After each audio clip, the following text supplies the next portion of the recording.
Welcome to This Week in Location-Based Marketing, episode number 79. On today's truly global show, we look at the IOC Foursquare campaign. We wonder if Fox's breakout television series Touch can help AT&T's AirGraffiti. Plus, news from Navizon, Bing, Geofeedia, Exec App and Scoutmob, as well as our resource of the week and special guest Yasser Ansari of Project Noah. We featured them a while ago.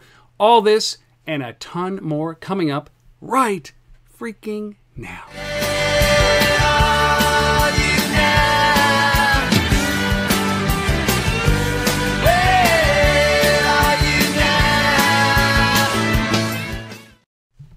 Asif, episode number 79, live from a hotel room. Live from a hotel room. I'm in Oslo, Norway this week, and the weather's fabulous, as I know it is for you. It's like unbelievable. It's like 28 degrees and sunny, and near the Arctic Pole, I think. But anyways, yeah, it's good. What are you doing? What are you doing in Oslo?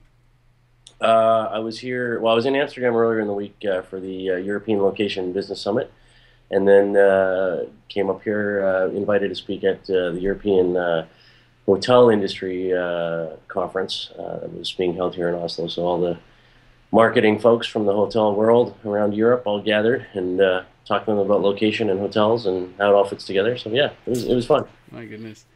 Yeah. You haven't been home in what, 300 days? Something like that, yeah. I'm going tomorrow, though. Leaving tomorrow. And then, yeah, so it's been good, though, this trip, obviously? It's been very good, yeah. Lots of great things happening in Europe. Lots of new startups that I've met, and you know, reconnecting with some of the big players as well. And yeah, and there's some even up here in Oslo. There's you know, while the startup community isn't as large, there are some really cool mobile location companies that I'll be talking about probably on a future episode. I love it. Well, and that's good. You get the pulse of what's going on when you go traveling like this, and you truly realize that this is a truly global show. This is happening not just in North America, and that's what we've tried to bring to this, that it is a global thing happening here, and more so, I'd say, in Europe and Asia, just because of well, just because they have more devices floating around than we do, and more and we have more desktops, so we're a little bit more stationary. But what's coming up in the LBMA that you wanted to push out? You've got some good events coming up. Yeah, we got two events happening. June 7th, we, as I've said before, we're launching our new chapter in Montreal. So we're sort of gathering the local community. We've got Get Me Listed, or Sweet IQ, they're called now, sponsoring it, as well as Cosette, the big agency there in Montreal, Huffington Post Quebec, Yellow Pages, Yellow API, you know, all sort of the, you know, the big players in the Montreal Quebec location market are all going to be gathering. So it's going to be a good one. And then on the 20th of June in Toronto, we're having our next sort of regular chapter meeting, and this one's on checking into content. And so we're going to be exploring that, you know, sort of discussion about, you know, Miso, GetGlue, Shazam, you know, billboards, you know, sort of the non-location check-in in the Foursquare sense, but, you know, the engagement of content from wherever we are. So yeah, that's what I got. Busy, busy, busy. Yeah. Well, yeah, so if you can make it to the one in Montreal and one in Toronto, just do so. The events that the LBMA puts on are great, and they certainly are worth your while to go and participate in that. And yeah, well, that's good. I've got some announcements around our Untethered Talks event, which is great. We just keep adding some phenomenal speakers. Our guest today is Yasser Ansari from Project Noah, who we featured a while ago as one of the, you know, we were just talking about it as a cool product. He's also, I got him for the show today, but we've got Kunal Gupta, who is the CEO of Polar Mobile. We've got Tom Hearn, who is over the Score Media, to talk about the impact that media is having, or mobile is having on media. Obviously, the usual Amber Mack, Doug Stevens. Please, please, please, please. We've only got a few days left to register in the early bird price. I implore you to go out and register now. And if you are a member of the LBMA, there is a discount, a special discount for LBMA members. So please, please, please, please come on out. June 26th and 27th in Toronto at the Glen Gould. Beautiful studio, CBC, right on Front Street. UntitledTalks.com. Nice. What do you say we jump to the show, Asif? Let's do it. Before you fall asleep. And yeah, this is a great show. We've got this is episode number 79. We are recording this live May 26th, a little bit early because Asif is actually going to get home to his family on the day that we would typically do this. Big news around. We got our 5 stories. We got our product, obviously, our interview of the week, and the funding, which is a lot of money being exchanging hands, and our resource of the week around video messaging. So our first story, let's just jump into it. This company called Navizon, not to be mistaken with Navigon. Navizon releases something that they're talking about, which is basically pedestrian traffic analytics. This is pretty cool. Go a little bit more detail into this, Asif. Yeah, so Navizon's a company that plays in the indoor location space, and we've talked a lot about that space on the show over the last little while, and certainly there's a lot of players emerging.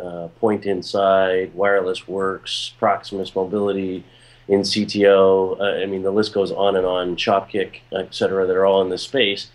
But for the most part, the platforms have been focused on sort of engaging consumers while they're inside of a venue, from the pushing them offers and deals and whatnot. And one of the other aspects that can be gleaned from indoor location is analytics, and that's basically what Navizon's doing here. So they've announced this thing called Navizon Analytics, and really it's about helping the property owner, the merchant, the building management folks understand foot traffic patterns, who's going where, what particular aisle in the grocery store is, is getting more traffic than another, where people are dwelling the most, because that's the kind of data that when you think about it, if you're a retailer and you have sort of a real measurement of those kinds of things, you're able to kind of look at your square footage and space and kind of reallocate or maybe charge more to a brand that wants to have their products in there,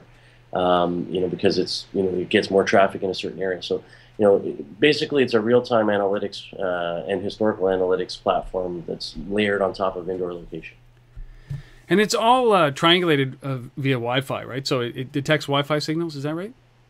Yeah, it's all Wi-Fi, and so again, I love it. I think it's a great use, and there are a few people trying to do this now. For example, the Wireless Works guys also have a similar platform to this, but this is the future of indoor location. It absolutely is. I mean, at the end of the day, deals are deals, and a coupon's a coupon, but the power of location data is what we're talking about here, and we all know that. That data is really invaluable to helping make better decisions. So. It is. When you add that layer, that contextual layer of location on top of this, and among other things as well, you're choosing where to put product, you're choosing where to put your store, you're choosing all these things based on the results of this. I wonder, what are the limitations of just doing this over Wi-Fi? Are you leaving out folks who, only half of the population in North America are carrying these smartphones with Wi-Fi capabilities. The rest are still feature phones or no phones. So, this isn't going to replace that person that's sitting on the street corner hitting, every time a car drives by, right? Is it yet? Are we there yet at this point? Well, we're not. No, we're not there yet on an indoor. Level. We are there on, outside when you can combine GPS and cell tower and other things. I mean, certainly, we talked, I can't remember what episode, but way back there was an episode about a company that had come out with an analytics platform like this for measuring billboard engagement, if you remember that. Right. People used to sit there and count how many cars were going by the billboard, and now they just actually use the cell towers and figure out how many phones have passed by. Because that data is freely available from the carriers and packaged up. So it's the same premise, but yes, I mean, we don't have the full suite of tools indoor yet that we would like. So I think you got to have Wi-Fi, you got to combine it with Bluetooth, you got to have as many inputs as possible. Yeah, even a tripwire at the front door. Yeah, right? There's ways to do that, but this is just one picture of it, and it's a kind of a passive way to gather this information. Pretty cool. Yep. This is going to help. The more information you have, the more effective you're going to be. in whatever it is that you're doing, whether it's retail, groceries, it doesn't matter. You can do it in the store itself, and I think that's pretty cool. So, Navizon, analytics platform for pedestrian traffic. Okay, story number 2 is the launch of this company called Geofeedia. Geofeedia. It has nothing to do with epicureal tastes. It has nothing to do with food. This is about figuring out what's happening right now at this moment. Gather it's targeted towards reporters, media types. Why don't you talk about it? Yeah, it's an interesting thing. So basically, what they're doing is first of all, this is a platform that is targeted at reporters, journalists, media folks, to sort of provide them with a way to gather information around a particular location that's being user generated, and sort of have it as sort of an available resource to kind of feed into whatever news piece they're writing, etc. So what they're doing is they're aggregating user-generated content from Twitter, Instagram, YouTube, Flickr, and Picasa, and basically putting those on a map and did you say Picasa? Yeah. Picasa, like the Google photo thing, Picasa? It's been a while since I've heard that. Yeah, Google Photos. Yeah. Okay. And so what you do is you basically pull up a map, you draw a geofence boundary around a particular area on the map, and then it basically will then suck all the data through those various APIs and feed all that content to you. Now, it's the challenge that I have with this is that this is a paid service. It's $1,450 per month for up to 5 users. Yikes! So it's steep. It's very steep. I have a hard time thinking that media companies are going to pay that kind of fee. I do think that there is value in this. I do think that there should be a fee. I'm glad somebody's trying to monetize all these APIs out there. Because certainly, Flickr and Twitter and nobody Instagram, else is. Instagram's already monetized itself. But anyways, it's. I think it's too expensive, but I see some value in it, and we'll see what happens. Well, the concept here is that most people look at Leo Laporte is classified. I don't know if he gets credit for this. I'm going to give him total credit for this. Is that he talked about Twitter as basically the nervous system of the internet. Most stories that we find out now, digitally savvy folks find out about now, the way that we find out about it is through Twitter. That's how probably you found out about Whitney Houston. It's probably how you found about the Gibb brother who died. It's, earthquakes, all that kind of stuff is happening through Twitter. It's considered the nervous system of the internet. Challenge is that when you actually go out there and you put you have to put a hashtag or something to call attention to it if you want to stay on top of something. And what this does is it basically geotags everything, which is available in the API anyways for Twitter and all these other platforms that they're using, and displays it in a way that is user friendly. And the price point of this is incredible. Because this information is available right now. These are open APIs that they're just pulling into a map and using something like a Google Maps API. You could do this yourself fairly quickly, and fairly easily. That's why the media companies wouldn't build their own. But anyways. Yeah, who knows where this goes? But somebody has to try to figure out how to monetize something. And I love the fact that they're charging for this as well, Asif. So we'll see how this goes. I do too. I just think it's too much. Yeah, like $9 a month. Per user. That's probably where this fits in, right? Because this is a temporary thing. Somebody's going to come up with a service like this. There are others out there that will disrupt $1,400 a month. And anybody who's considering that, we'd love to know why you would spend $1,400 a month. And if you were at Geofeedia, reach out, let us know why somebody would spend $1,400 a month, because it's not exactly obvious from what we're seeing on the website. Yeah. So Geofeedia launches. If you're interested in it, go check it out. Geofeedia. Geofeedia.com. Third story. This is, I love the fact that the IOC, the International Olympic Committee, is trying to socialize the Olympic Games this year in London.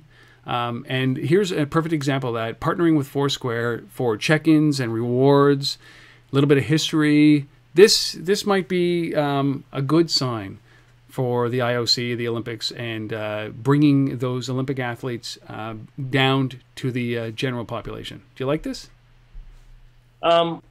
Yeah, I do. I mean, I'm glad that the Olympics is, is sort of embracing this technology. I mean, they also announced a few weeks ago what are they calling it? The Olympic Athletes Hub, a social media platform for Facebook and Twitter updates of Olympians. So, like the athletes themselves are basically, feeding all their stuff into a hub as they're tweeting and updating there. So I like that. The Foursquare thing, it's fine, it's cool. I'm not sure how many people are going to get this badge. It's called the Get Fit for Olympic Day badge, and you can win a trip to the games. And because what you have to do is you have to go to at least 2 affiliated venues and follow the IOC on Foursquare. And these affiliated venues could be at any past, current, or future Olympic stadium, let's say, or training center. So you could go up to Lillehammer, where I am right now. Just north of here. You could go to New York. You can go anywhere, I guess. Calgary, wherever. But it's I don't know. I mean, why would I go to an Olympic venue when there's not anything going on? Total nostalgia. Yeah. Okay. I'm going to make my way down to Olympic Stadium in Montreal. Watch it crumble. Just remind me how the Montreal Expos are no longer playing there. Well, I'm going to be there on June the 7th, so I'll go to the stadium and check in and get and then I'll find another venue somewhere. I was badge because I was just down in Lake Placid. I wish I could have done this in Lake Placid, right? I was all around. Everything's Olympic down there. The interesting thing about this is that I love the fact that they're socializing. Even that hub, that athletes hub, is fairly cool. But it isn't like it's tailored towards the Olympics. It's not like Kobe Bryant is putting his Twitter posts up there about his feelings around the Olympics. It's just his typical Twitter feed. So they're bringing in the Olympic feeds or the athlete feeds. And, the top 5 athlete feeds there are who you would expect. They're the stars of the NBA, or they're the popular athletes in it. And the whole idea with this is that the other guys, the unsung heroes, those heroes that we see every Olympic game, don't get the credit, don't get credibility, don't get awareness. They're the long tail in this. And I like that they're doing this, but it seems to me like this is fairly pedestrian. Like this is the Olympics. It happens every 4 years. They lead the way. They should be doing something much more. It should be a lot more than this. I agree. But yeah. Anyhow, but they're doing it. Got a badge. At least they're doing something. They're saying, hey, we're going to engage this platform. So good for Foursquare, good for the IOC. But I got to think that it's got to be a little bit wider than just going to some past Olympic venues and checking in. Yeah, and I'm throwing it up there, and the badge, you'll see it if you're watching this. But I'm good on them for getting engaged, but. Come on, there's got to be a little bit more that you can do. You are the Olympics. You're big. Yes. All right, next story. Next story. All right. Bing Maps, the underdog map company from Microsoft, right? Bing Maps is adding, what are they doing? They're adding live traffic from Nokia. So from this is a good partnership. I mean, this is part of that what's happening. Part of Microsoft, it's part of the Microsoft Nokia, relationship that's there. Bing Maps, as you said, is the number 2, still pretty solid mapping platform.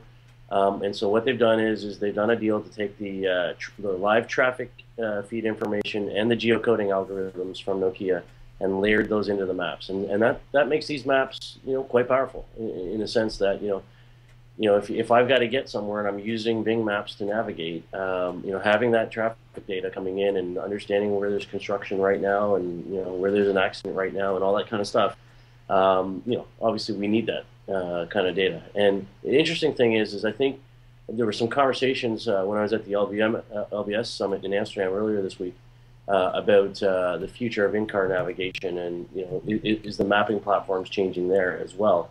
And some talk about where Microsoft and Bing and Nokia are going to go in that direction with live data in this sense. So you know, so I'm glad that this is coming to the web, and you know, I think there's a big role for it.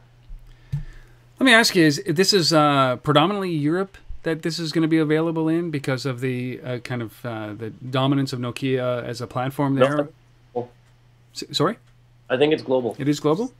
Yeah. Yeah, this is necessary. I mean, Bing needs this, and Nokia needs this, and this is. I mean, it's a perfect match. It just extends that relationship. So good on Bing, good on Nokia, and you know the technology. Bing's a great technology. I'm still a Google Maps user, just because of the amount of data they have in there. It's incredible, the amount of data, and then the layers they put on there for bus routes, train routes, all those kind of things, and traffic.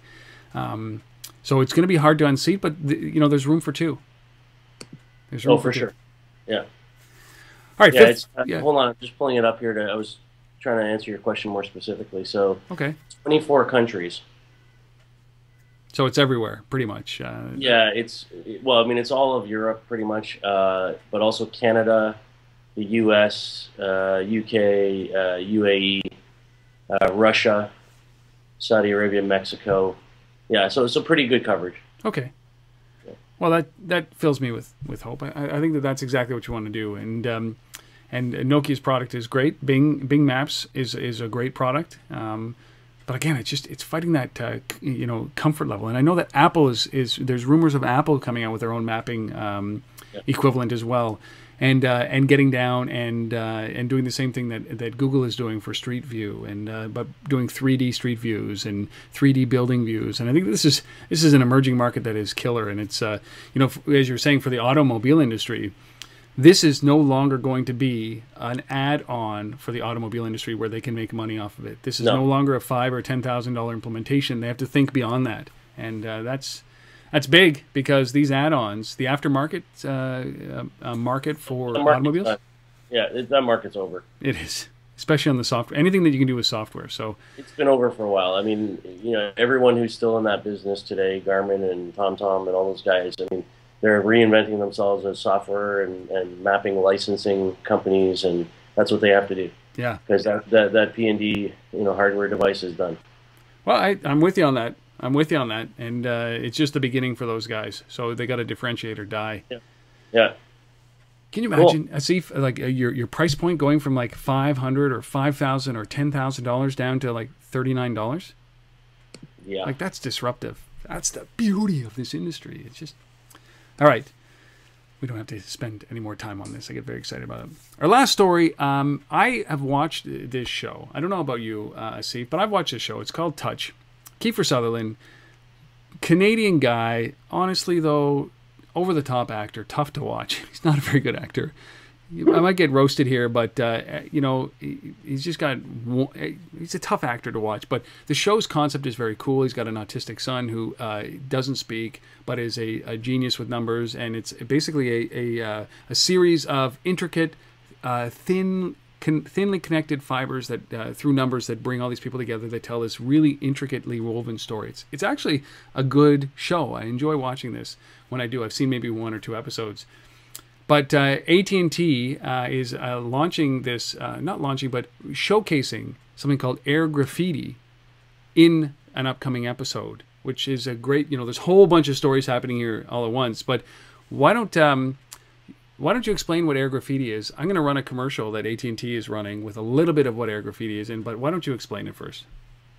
Yeah, so airgraffiti is, well, basically it's an app that they're thinking about. It doesn't exist yet. It's still in the drawing boards. It's not available yet to consumers, but it's definitely something that AT&T is planning on bringing out in the not too distant future. And effectively what it is a system that enables people to leave location-based messages and connect them to a Street View map. But basically, as you're walking around, you can just pick up a message that's been left for you. So it's a bit like Broadcaster or some of these audio tagging platforms we've seen in the past, or Vicinity, which does that with video, except that these are actual messages and happening at a carrier level. I assume that they're kind of looking at doing this not just for the smartphone but for everybody, which I think would be really interesting if they can pull that off.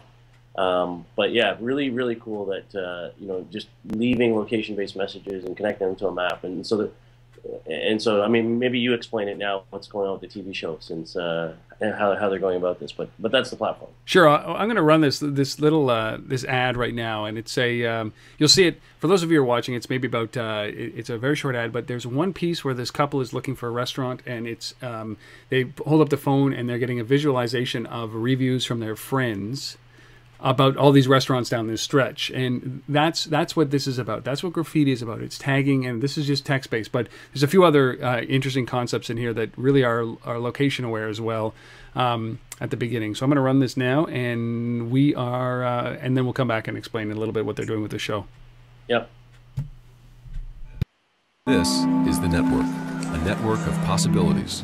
Excuse me, my grandfather was born in this village? Mio nonno è nato in questo villaggio. In here, everyone speaks the same language. In here, forklifts drive themselves. No, he didn't pass it. Yeah, pull up the map. Okay. In here, friends leave you messages written in the air. That's it right there. It's the AT&T network, and what's possible in here is almost impossible. So that's it. There was a piece where they were holding it up and they said, in here, friends leave messages of, you know, restaurant reviews. And that's what we're talking about. And what they're doing here is that the main character's son in the show is actually leaving air graffiti messages with numbers around the city. And the episode hasn't aired yet, but it's another puzzle for this Kiefer Sutherland character to actually go out and figure out what his son is doing. That's the whole premise of the show, to put these pieces together, and they work together that way. And and the episode that this is going to do is airs on May the 31st. So so we're predicting, if people want to watch it, so it's pretty cool. I like that. I love this. I love Broadcaster. I love these tag technologies that allow you to tell your story. Amber Mack at Untitled Talks is going to be talking about this, the brand of you. You know, how mobile's influences on the brand, mobile's influence on your brand and your story that you're telling. And I love the idea that I can be telling my story 100 years from now to my great-great-grandchild in my own voice. And hopefully we get to that point where we can really start to do that in an easy way. So air graffiti might be the beginning of that. It'll get cluttered a little bit, I think. Yeah. And I think that it's beyond reviews, and text. I think that it gets into the audio and the video side very well. So that's it. AT&T, Air Graffiti, Touch, May 31st. We're done promoting AT&T and Air Graffiti. That's it. 5 stories. Done? Yeah. Amazing. Amazing global view, I'll tell you. So now let's talk about this guy who is... We talked about this company, Project Noah, a couple of episodes ago. And it is basically... The way, I mean, I'm gonna let Yasser describe what it is, but I was blown away after you brought this to my attention. Blown away so much that I reached out to him, got him on the show, got him to come down to other talks to talk about what he's doing with Project Noah, and I'm really excited to see him speak about this. And this is Yasser Ansari, who is from Project Noah. He's the chief leaf. Let him tell you. It's about a 7-minute clip. He talks about what it means to capture the pulse of the planet, and that's what his goal is to do here. It's very cool. So here's Yasser. Really glad that he could do this. And here to talk about this awesome project is the chief leaf, Yasser Ansari. Yasser, man, thank you so much for being here. I really appreciate it. Rob, it's awesome to be here. I love what you guys are doing. Chief leaf, eh? Chief leaf. Yes. Chief Leaf. Yeah. So, I mean, you know, we're a humble and, you know, exciting startup. We're having fun with it. You know, the big C-level acronyms don't really appeal to us. We're just having fun. Chief Leaf. We have a leaf in the logo. We're rolling with it. We're having a blast. Well, you know what? For those, you've been around since 2010, but for those of you, and you're in New York City, and you got that beautiful seal behind you, National Geographic. You're in the National Geographic offices in New York City. For those of people who don't know what Project Noah is, we featured it on This Week in Location-Based Marketing a couple of episodes ago. I'm blown away by what you're doing. Tell everybody so that they can be as impressed as I am, please. So with Project Noah, we've really set out to create a butterfly net for the 21st century. So using the full capabilities and full power of our mobile devices, how can we turn them into the most powerful window into the natural world ever? So as you know, there's so many compelling and cool applications out there fighting for our attention. We wanted to set out to create something so captivating and kind of engaging, but focused on nature and wildlife. So there's all these terminology and these kind of trends that we've picked up on, this notion of disconnecting to nature, nature deficit disorder, that sort of stuff, no child left inside. And so we really have just tapped into that movement and provided a mobile tool set and a location-based tool set in order to mobilize a new generation of nature explorers. And what we like to say is, convert a mass of people to the green side and create an unstoppable army of nature nerds. An unstoppable army of nature nerds. God, you know what? So you were telling me before that you've been compared to, basically, if Darwin had invented Foursquare. How did that go? Where did that come from? Yeah, so a couple times when people have talked about us, or we had some press and Mashable a couple weeks ago, and they used this terminology that's kind of stuck with us a little bit. Imagine if Charles Darwin had created Foursquare. So instead of checking into locations by sharing photos and observations, you're kind of checking in nature. And so, it's not apples to apples comparison, but to kind of get people a quick introduction to what we're trying to do in the space that we're playing in, it works fairly well. Well, I mean, it creates this great visual, but you're so much deeper than this, because ultimately you are crowdsourcing, gathering of information, identifying what plants, any kind of bioorganism, anything can be identified through what you're doing, right? Right, we're 100% species agnostic, so we don't care what it is that you want to know about, as long as it's not like a human being. That's the only kind of area that we just kind of try to avoid. But any living thing on the planet, and we get photos from microscopes, so microorganisms and that sort of stuff. And we hope that once we go intergalactic, that any sort of life that's found on different planets would be fair game as well. I mean, Project Noah. Explain what that means, Project Noah. Because I mean, is there a double meaning to Noah here?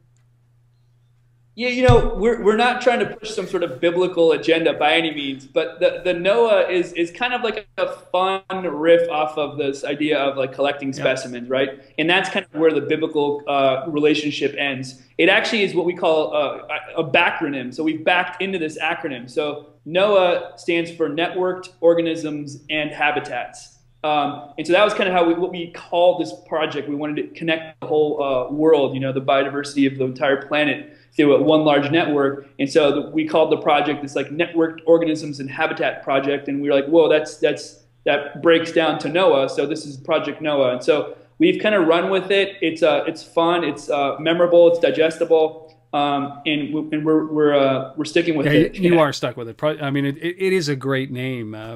Project Noah, biblical or not. I think you've got two visions here. You've got Darwin's Foursquare and Noah. Noah's Ark.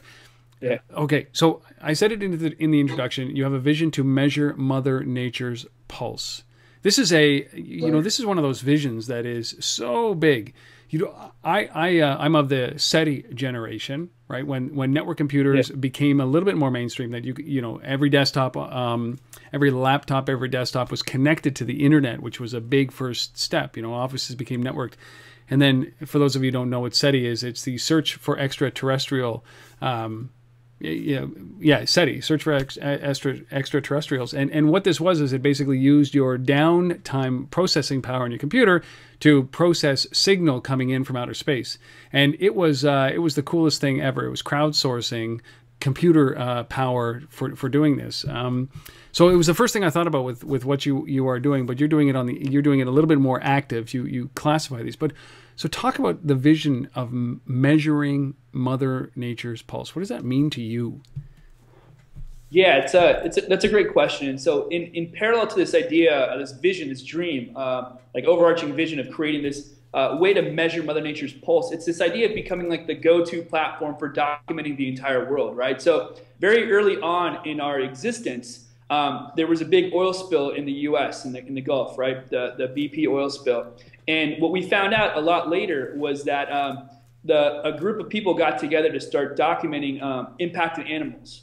And what we heard was that they actually modeled their response and created an application for their first responders, their nature first responders, based on the Project Noah prototype that we had just recently rolled out. And so it was at that time, imagine if there is like an Earth kind of catastrophe, like an oil spill, and animals and habitats are being impacted, or if there's a threat of an invasive species spreading across from the East Coast to the West Coast. Our users, our Project Noah members, are these human sensors, right? And they're dispersed across the entire planet. And if we can encourage them and give them specific tasks or things to look out for, we found that they're more than willing to take a few moments to document those things. And so think of it as like an APB system.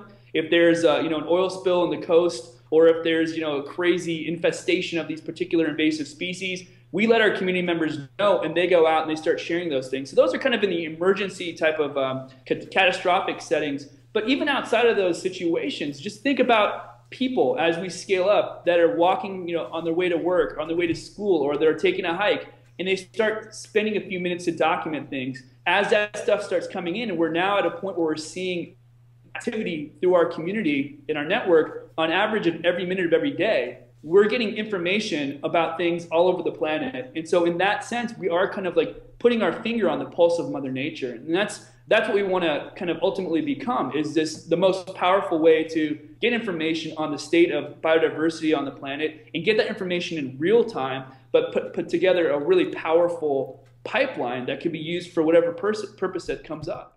Well, that was Yasser Ansari. The screen is up there, projectnoah.org. Go and take a look at it. Better yet, come out to Untitled Talks and see him speak. Yeah, it's just an amazing thing. I mean, from the moment I found it there, a few weeks back, and we talked about it, and every time I'm sitting down with a little more casual situation, talking to folks. Even here in Oslo yesterday, I was chatting with some guys, and they were saying, "Oh yeah, we've got some young kids," and I'm like, "You gotta try this Project Noah thing with your kids. It's fabulous." And so they were downloading it and getting into it, and yeah, it's really cool, and it's as he describes it, the pulse. But I think we had something like if Charles Darwin had invented Foursquare or something, this is what it would be. So yeah, amazing. That's exactly how he describes it, and so look, the longer form interview, that is a 1 hour interview. I couldn't stop talking to him. It will be online at untether.tv in the next couple of weeks. So check back. Well worth the entire interview. Yeah. All right, let's jump into some funding news, because some big dollars being spent around this. We're just gonna not even talk about. There's all these rumors around Facebook. Facebook's buying everything, and basically they're starting to spend. I think that there was a rumor that they were buying Opera floating around, the browser. Yeah. It's going to get crazy. If you're a startup, this is the best time to be looking at this, because left hand in Facebook doesn't know what right hand is doing. They bought Instagram, then launched an Instagram competitor online. It's just, we are talking about smaller funding deals. We got 3 of them here. Let's start with the first one, Quikr. That's Quikr. What is Quikr, Asif?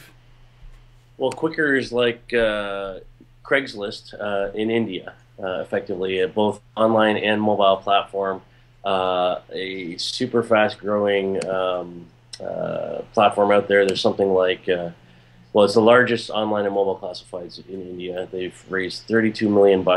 It's a Series E financing for them, so they've been at this for a long time, and that's coming from Warburg Pincus out of New York. And I understand that Matrix, Northwest Ventures, and eBay are also got some dough in this one. Yeah, so this is this is cool. And eBay's been involved with this for a while. Nokia also has some money in here. So there's some interesting players in this one. And I couldn't quite figure out the history of it, but I understand Quikr is sort of the name that they're branded under now, but it used to be Kijiji.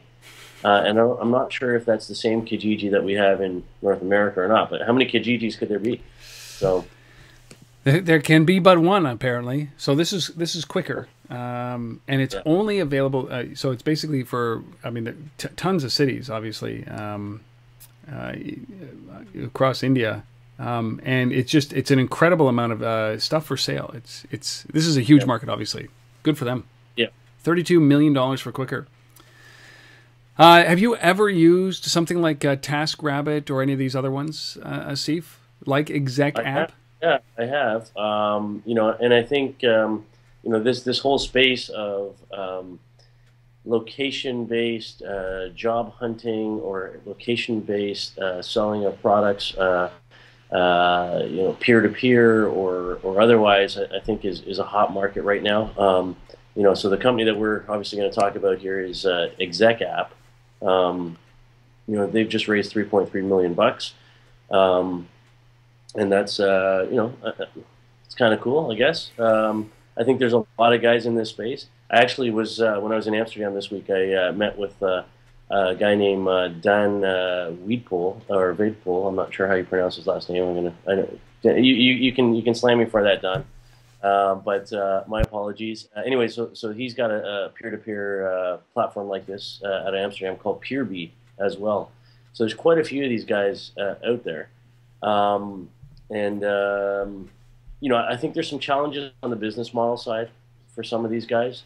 You know, but I also think that there's a lot of opportunity, a lot of room. You know, we've talked in the past when you've got scenarios where, especially in North America, where the unemployment rates are super high, and you know, people are, you know, any little odd job, you know, to help pay the bills is, you know, you know, I'll take it kind of thing. This is apps like this, like Exec App, start to make a lot of sense, right? Where, you know, you just need somebody to go and you know, take your laundry to the cleaners or cut your grass or whatever the case might be. So I like it. It's cool. 3.3 million. Yeah, this is founded by a guy by the name of Justin Khan, who is also the co-founder of Justin TV, and also SocialCam, which is all the rage these days. SocialCam, and then also SocialCam is the co-founder for SocialCam is a guy that we've interviewed as well here, Siebel. And so, you know, when I think about these things, I think about you know, there's pedigree here. For a lot of this stuff, it's Michael Siebel, yeah. And there's pedigree for this. And can they do this thing? I think so. What I love about this, though, here, none of this $3 an hour stuff, none of this $6 an hour, none of this bidding stuff. It's $25 an hour for any service. You want something done, it's $25 an hour. They take their cut, yeah. You make some money. This helps. This helps raise economies. It can help raise economies. So I believe in products like this. I think it's very crowded. Guys like TaskRabbit are obviously out there doing this now and getting funded. So I think that there's pedigree here. I think that the market is available. I love the fact that there's a minimum. It means that, look, you know what? Don't ask me. There's one up here. I just saw it as I was flipping through this. They have kind of a live feed that I'm just going to pull up right now. And one of them was this executive wanted their, and I think they're just testing, obviously, wanted her sink cleaned thoroughly. And, you know, that kind of stuff ruins this. So $25 an hour, what I'm hoping is that this raises that game a little bit. We'll see. Yeah. All right. So $3.3 million. Good pedigree. Last story here. Last funding is around Scoutmob raising a chunk of change. Yeah, this is a great company in the deal space. You know, we've talked about them a few times on the show in the past year or so. I think they, you know, last time we talked about them, they'd gone and bought up a couple little companies and, you know, trying to expand their footprint a little bit. They're based in Atlanta.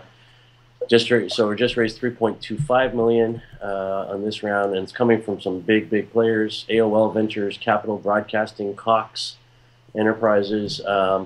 So you know, there's a lot of guys in this. Ben Learer. Yeah, so there's a lot of guys in this. This is a good deal for them. They need cash. I mean, if you're in the deal space, that's the business that they're in. You got to keep buying companies, and you got to keep expanding your service offering. That's the only way you stay alive. So it makes sense. And the other part of this is in the same announcement, they also announced that they're partnering with First Data Corporation, which is for payments. So that's kind of cool because, you know, we've talked about, you know, that importance of combining the deal business with the ability to pay through the mobile device. So I'm sure there's more to be heard on that, but yeah, you know, just a good funding story. $3.25 million. Yeah, that's there's a lot of funding going on, but you know, I think we're starting to see these companies being picked, and Scoutmob is one of those. And And the payment space is necessary for these guys to succeed, as you said. Yeah. They have to move their business models beyond the daily deals side and start facilitating these kind of things, showing real value to their customers. That's good. Quikr. Yeah. Exec App, Scoutmob. Close the book on those guys. Done. Yeah. We'll see how these guys go. We'll be watching these guys, of course, as we always do. Our last piece here before we get to go. You get to go off and watch a soccer match. Is our resource of the week. What is this thing? Like video messaging is on the rise. This is a report done by Media Post Publications. Yeah. What are we talking about here? I pulled this one out because we talk a lot about location, mobile, and advertising, and so, one of the big things that's sort of emerging right now that's going to start to drive advertising and content on the mobile platform is video, right? We all know video is the big emerging sort of platform or format, I should say. So I thought, okay, let me see if let's get some data and share that with the audience so that we can kind of see what's actually happening. We do have a lot of marketers and agencies that watch and listen, and so this is just some good data there. So they came out and they said. Let me look at it here. The iPhone leads in mobile video messaging at 23.6%, up from 7.4% last August. So that's a huge jump in the amount of video advertising that's going on, video messaging that's massive. Going on. I mean, to go from basically 7.5% to 24%. That's, I mean, in what is that, 8 months? Yeah, that's incredible growth for these guys, and it's not going to stop. I would say, as people get a little bit more comfortable with this technology, I think everybody's a little bit self-conscious about video and messaging and how they look. But you know what? We walk down the street looking the same way. We're going to get comfortable. We have conversations with people we just stop on the street and we see in the street, and this is how our kids are going to grow up. I'm fairly certain that you're Skyping with your kids while you're away, so that they don't forget your face. Right? Yeah. So this video messaging is going to be key, and I think that this is just growth. Accessibility and availability, high enough bandwidth and low enough cost. This starts to take off. Yeah, and obviously we still have some issues there with bandwidth and roaming issues when you're out of zone and all those kinds of things. But yeah, I mean, we all want that rich experience. We all want video, so it's just a matter of time before we start to see it in every form of sort of ad platform that's out there. It has to come. The thing, and maybe just to kind of speculate outside of here a little bit, if we got another minute, is because this actually came up at one of the conferences I was at this week, and we were talking about, sort of the mobile ad unit itself today.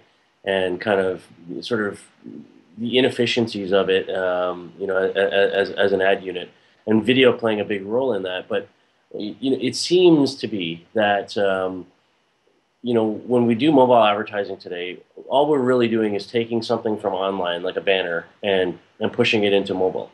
Like, we're not actually leveraging the power of mobile. We're not using any of the other sensors in the device. Like, we're not using the gyroscope or the compass, or any of these kinds of things to build advertising that can actually use the device. We're simply putting a banner ad in there, and video is a step above that. But we got to go much further. We've got to go much further. I honestly believe that mobile advertising is in its infancy. Well, it is, and a minute. I mean, we could spend an entire show on this. The reliance on the way that we do things today and bringing that into the mobile space is not appropriate. Banner ads for me are, if you're in the banner ad business, it might be good today, but it's not a long-term viable piece, especially in the mobile space. And I'd say even in display on a website, it's terrible.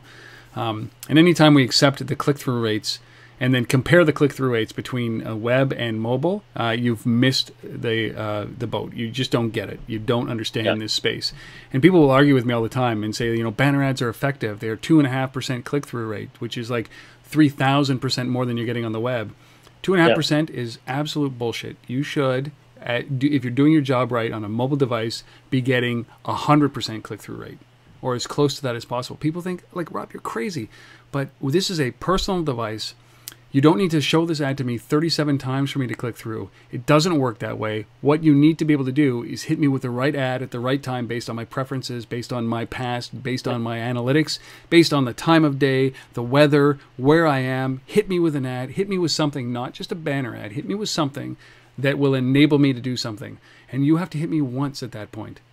And, you know, and I'm with you on this, is that people who think linearly, like we're just going to move from television into the web and from the web into mobile, you are going to fail. You are going to fail. You're going to spend too much money. It's going to be a miserable experience. You're going to ruin your brand if you do these things without any thought. Don't do that. I'm 100% with you. Is video it? I'm not sure. But for trailers, for example, movie trailers. But it's better than a banner ad, I'll tell you that. It is way better than a banner ad. And it's way better than what we're seeing out there right now. So check this out. I mean, we could have this debate, I think, for all eternity. But it's at mediapost.com. You can do a search just for mobile video message use on Rise, is the title of it, and you will be able to find this very easily from mediapost.com. All right. There's the debate. What do you think about that? We off our rockers? Reach out. Asif at thelbma.com or untether@gmail.com. Of course, you can follow us, Asif Arkan on Twitter, Rob Woodbridge, or Untether on Twitter. You can go to thelbma.com or untether.tv or untethertalks.com. There's many ways for you to reach out to us. We'd love to hear from you about this topic or anything that we've talked about during this, our 79th episode. Love it. I think that's it, Asif. All right. Live from Oslo. Live from Oslo. Live from Ottawa. That's right. Ottawa, alphabetically. We are done, episode number 79. We will be back to our home turf on for episode number 80 next week. Thank you guys for watching. We'll see you next time. Asif, safe flights home, man. Thank you. All right. See you later, everybody. Bye.